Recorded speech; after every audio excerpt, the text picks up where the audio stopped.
Yan, bang laki. Oh, may hams pa. Oops. Yan.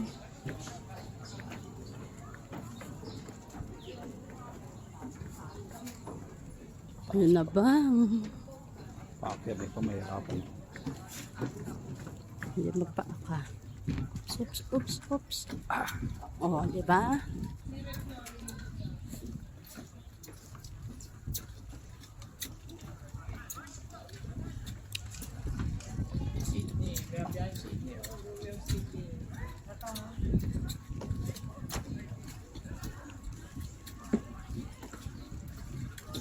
Sa sasakyan namin, bebang. Ayun na.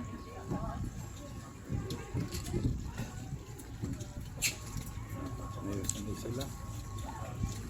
Ayan pa, maghuhubad ka na ng sapatos dyan. Bakit? O kasi para makapanik ka dyan. Hindi doon lang mag-ubot sa paa. Doon nga, hindi nga pwede pa. Magtatanggal sa talaga. Ilalagay sa box. Ayun, no. Baka kaya mo yan, tutulungan ka namin.